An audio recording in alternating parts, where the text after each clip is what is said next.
Hello loves, it's your girl Judy's here, back at it again with another video, and I'm looking hella rough today because let me tell you, I have been running errands everywhere and y'all, it's just been hectic today. So anyways, I'm here with some mommy tips and I hope that this gets to someone who really truly needs it. I'm just a regular mom here helping by giving some advice of things that I already have implemented in my life, in hopes that, you know, someone out there reaches it and takes this knowledge and absorbs it or implements it into their lives. So let's get started. So this basically, it's gonna be like a little series on mom tips.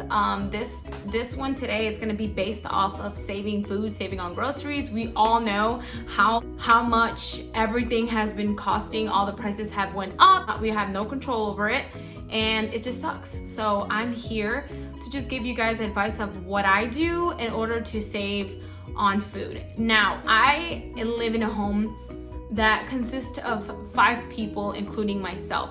My husband, I got my 14-year-old, my 8-year-old, and my 1-year-old. I do have a picky eater, which is my middle son, Dalen, who is 8. He's picky, he doesn't really like vegetables, but I'd be lying to him.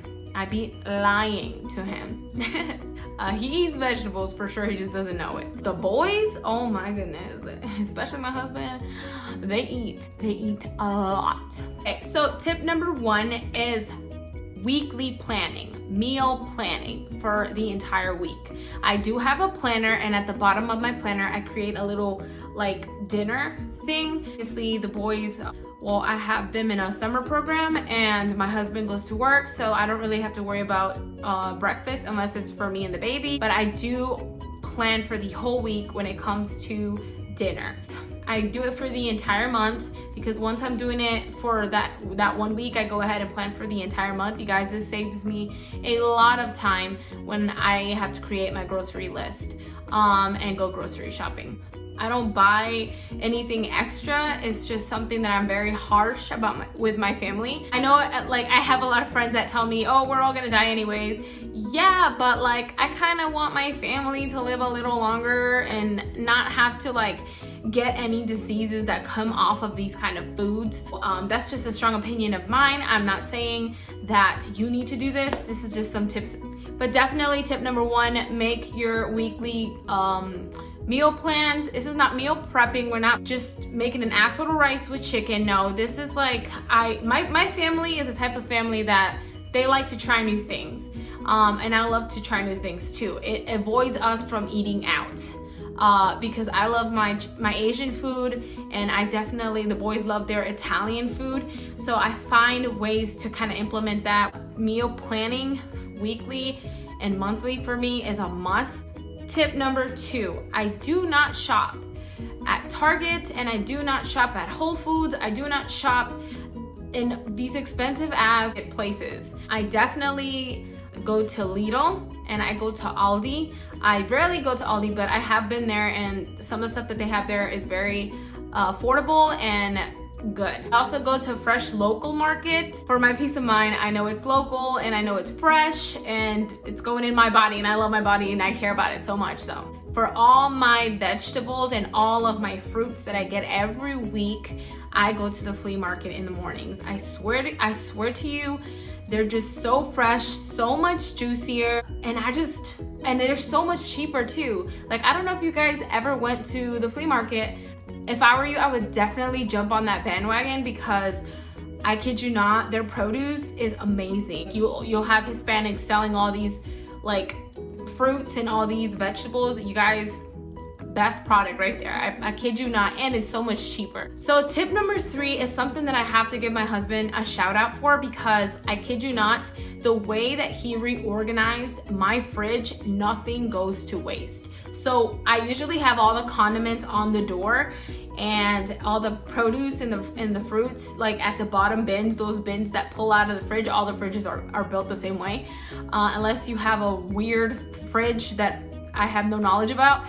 Usually all the fridges that I've seen are built the same. So instead of putting all of my condiments on the side of the door, my husband moved all the condiments to the bins and put all of the produce and fruit on the side of the door so that they're viewable and that you can see them and use them.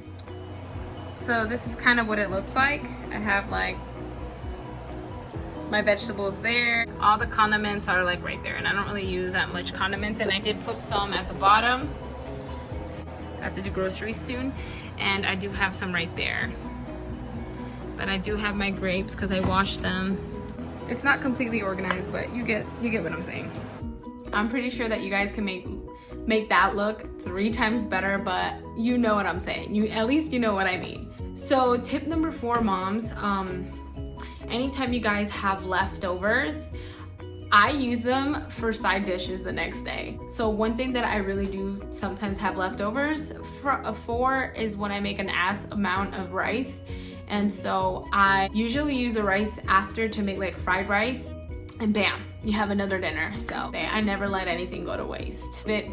Also, I don't save it for like an entire 3 weeks. It's literally maybe 3 to 4 days at max from when I made it. So yeah, I don't want to sound like I'm so damn cheap, like no. But I personally don't like wasting food, especially when there's other people out there that do not have food. So yes, I'm that kind of person. So last and not least, tip number 5 is making your own juices. So this is something that I learned from my mom.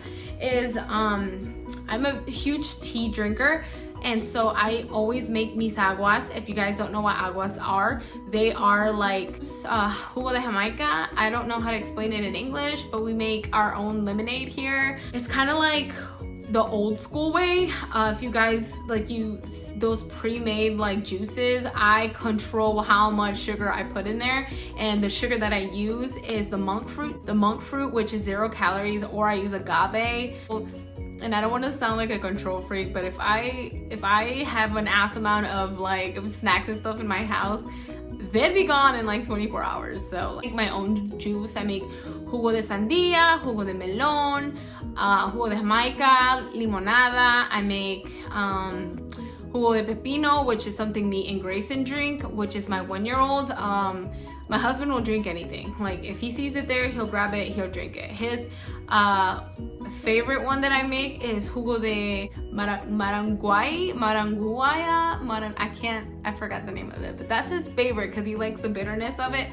And then my oldest son loves when I make lemonade, and then my middle son loves jugo de Jamaica, just like Grayson. So I definitely make my own juices just because I know what's in it, because I'm the one putting all the ingredients in, and it's easier for me to control. I know a lot of people are on the go and they don't have time for stuff like that. Also, I'll make my own condiments, so I do create my own sauces. Yeah, and you guys definitely use TikTok, definitely use YouTube to research stuff like that. Is amazing. I mean, you have one body and you have to take care of it, is what I tell my boys every day. Like, I'm not struggling for money now. I've become very in financing my whole life, so I'm never broke or living paycheck to paycheck. But doing these little things in my life and making it a habit is what has saved me so much money, so that I can use the extra money to invest in things. But hopefully this helps somebody out somewhere out there. Don't forget to do something great for yourself, because you deserve it. I love you guys. Bye.